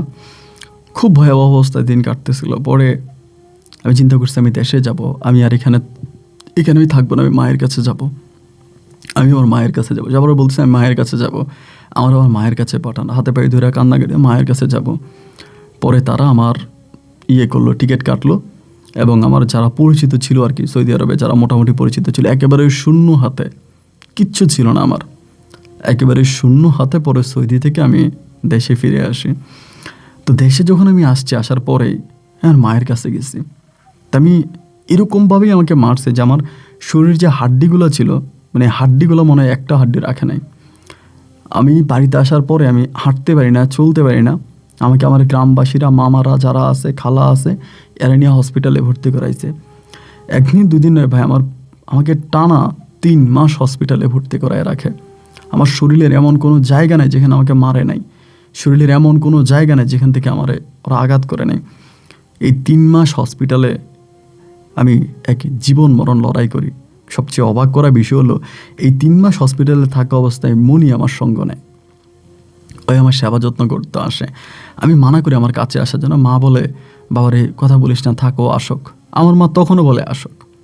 এই 3 মাস ও সেবা যত্ন করে, ওর বাপের জমি টমি আছে, এগুলো কিছু বিক্রি করে আইনে আমার টাকা টুকা দেয় এবং হসপিটাল থেকে মোটামুটি সুস্থ হয়ে বাড়িতে আসে। তখন একেবারে শূন্য হাত, আমার কিচ্ছু নাই। মানে আর মা অনেক টাকা ঋণ করছে, যেহেতু আমাকে ওখানে মুক্তিপণ নিচ্ছে, মা মানুষের কাছ থেকে ঋণ করে অনেক টাকা পাঠাইছে, তো আমারে ছাড়ছে। পরে একেবারেই শূন্য হাত, মানে আর হুইল চেয়ারে বসে থাকা লাগতো, হাঁটতে পারতাম না, একটু দাঁড়ায় থাকলে ব্যথা শুরু হতো, একটু দাঁড়ায় থাকলে ব্যথা শুরু হতো। পরে মনি তার বাপ মায়ের সঙ্গে কথাবার্তা বলে তার বাড়ি থেকে জমি বিক্রি করে টাকা আনে এবং টাকাই না, সেই টাকা দিয়ে আমাদের এলাকাতে একটা দোকান দিয়ে দেয়, একটা মুদির দোকান দেয়। মুদির দোকান না ঠিক, এটা চা বিস্কিট বা এরকম একটা টঙের দোকান দেয় প্রথমে। তো এই টঙের দোকানটা আমিও চালাইতাম, মনিও চালাইতো, দুজনে মিলে চালাইতাম। দুজনে চালাইতে এবং এক পর্যায়ে দুজনেই কষ্ট করে ওখানে একটা মুদি দোকান দিছি, বড় করে মুদি দোকান দিছি। সেই মুদি দোকান থেকে আমাদের যে উপজেলা আছে, উপজেলার মধ্যে দোকান দিলাম, বিশাল করে মুদির দোকান, কয়েকটা কোম্পানির ডিস্ট্রিবিউটার নিলাম। তো আলহামদুলিল্লাহ এখন মোটামুটি আমার ব্যবসা অনেক ভালো এবং আমাদের এলাকাতে কয়েকটা প্রতিষ্ঠিত ব্যবসায়িকের মাঝেও আমি একজন। এবং শেষ পর্যন্ত মনির সঙ্গেই থাকলাম। মনির পেটে যে বাচ্চাটা ছিল, ওই বাচ্চাটা আমার ওই আঘাতেই বাচ্চাটা মারা যায়, লাথি দিয়েছি বা হিসেবে বাচ্চাটা মারা যায়। এবং এরপরে আমার দুটো পুত্র সন্তান হয়। এই মুহূর্তে আমার দুটো ছেলে আছে এবং তারাও মোটামুটি বড়। তো এখন আমি আমার সংসার জীবনে বেশ ভালো আছি। সবশেষ আল্লাহর কাছে একটা কথাই বলেছি, আলহামদুলিল্লাহ, আল্লাহ আমাকে ভালো রেখেছে। আমার সন্তানগুলো পড়াশোনা করে, আমার স্ত্রী এবং আমরা দুজনেই আপনার গল্প শুনি। একদিন আপনার সঙ্গে কথাও বলেছিলাম, আমি মতে জানি না আপনার মনে আছে কিনা, আমাদের গল্পটা আপনাকে কাছে বললাম, যদি পারেন নাম ঠিকানাগুলো একটু হাইড করে আমাদের গল্পটা রেকর্ড করবেন আর আমাদের জন্য দোয়া করবেন। আমিও আপনার জন্য দোয়া করি, আল্লাহ আপনাকে নেক হায়াত দান করুক। ভালো থাকবেন। আসসালামু আলাইকুম। প্রিয় বন্ধুরা, সবাইকে অনেক বেশি ধন্যবাদ এই পর্যন্ত আমার সঙ্গে থেকে বরিশালের ভাই মোহাম্মদ শাহিন আলমের, সৌদি প্রবাসী মোহাম্মদ শাহিন আলমের জীবনের এই বাস্তব গল্পটা শোনার জন্য। এই গল্প শুধু একটা গল্পই নয়, এই গল্প নিয়ে আপনার মতামত কমেন্ট বক্সে লিখবেন। এরকম অনেক প্রবাসী আছে যাদের মন অনেক নরম থাকে, ওরা জীবনে অনেক ধরনের ভুল করে ফেলে, এই গল্পটা থেকে হয়তো অনেক কিছু শিখতে পারবে। এখানে সবচেয়ে বড় এবং অবাক করা বিষয় হচ্ছে, আমি গল্পটা যখন প্রথম দিকে পড়ি, আমি কল্পনাও করতে পারি নাই যে শেষ বয়সে সে শাহিনের কাছে মনি আসবে। আমি ভেবেছিলাম যে মনি প্রতারণা করেছে, সে চলে গেছে, সে আর কখনোই ফিরে আসবে না। তবে মনি শাহিনের কাছে যে আবার ফিরে এসেছে, এটা আমার কাছে সত্যি নিতান্তই অবাক লেগেছে। এবং জীবনের গল্পের অনুষ্ঠানে এটাই হয়তো এক ব্যতিক্রম ধর্মী গল্প আমি আপনাদেরকে শোনাতে পেরেছি। বন্ধুরা, এই গল্প নিয়ে কোনো মতামত থাকলে কমেন্ট বক্সে লিখবেন, আমি আপনাদেরকে উত্তর করব। আর অবশ্যই আমার সঙ্গে যোগাযোগ করার জন্য ইমেল করতে পারেন, অথবা আমার ইমো নাম্বার দেওয়া আছে, চাইলে সেখানেও আমাকে মেসেজ করতে পারেন। আর যারা ইমোতে স্টোরি পাঠান তাদেরকে অনুরোধ করবো যে আপনারা ইমোতে পুরোটা গল্প লিখে পাঠান বা ইমেইলে পুরো গল্প লিখে পাঠান। জাস্ট একটুখানি লিখবেন এবং আমি আপনাদের সঙ্গে পরে যোগাযোগ করে আপনাদের কাছ থেকে পুরো গল্প শুনে নেব। পুরো গল্প লেখার প্রয়োজন নেই। আজ এখানে বিদায়, দেখা হবে নতুন দিন নতুন কোনো গল্পে। আল্লাহ হাফেজ, আসসালামু আলাইকুম।